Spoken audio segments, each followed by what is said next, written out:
விண்வெளி வீராங்கனை சுனிதா வில்லியம்ஸை முன்பே பூமிக்கு அழைத்து வரும் ஸ்பேஸ் எக்ஸின் கோரிக்கையை அப்போதைய அதிபர் ஜோ பைடன் நிர்வாகம் நிராகரித்ததாக எலான் மஸ்க் குற்றம் சாட்டியுள்ளார்.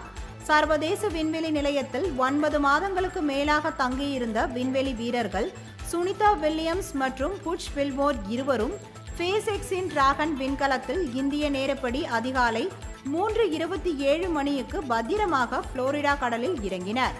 இதுகுறித்து தனது எக்ஸ் பக்கத்தில் ஸ்பேஸ் எக்ஸ் தலைமை செயல் அலுவலர் எலான் மஸ்க் வெளியிட்டுள்ள பதிவில், விண்வெளி வீரர்களை பாதுகாப்பாக பூமிக்கு திரும்ப அழைத்து வந்ததற்கு ஸ்பேஸ் எக்ஸ் மற்றும் நாசா குழுவினருக்கு வாழ்த்துக்கள் தெரிவித்துக் கொள்வதாகவும், இந்த திட்டத்துக்கு முன்னுரிமை அளித்ததற்கு அதிபர் டிரம்பிற்கு நன்றிகள் என்றும் கூறியுள்ளார். முன்னதாக தொலைக்காட்சி ஒன்றிற்கு பேட்டி அளித்த எலான் மஸ்க், ஸ்பேஸ் எக்ஸ் நிறுவனத்தால் சில மாதங்களுக்கு முன்பே விண்வெளி வீரர்களை பூமிக்கு திரும்பி அழைத்து வந்திருக்க முடியும் எனவும், ஆனால் அந்த கோரிக்கை ஜோ பைடன் நிர்வாகத்தால் அரசியல் காரணங்களுக்காக நிராகரிக்கப்பட்டதாகவும் தெரிவித்தார்.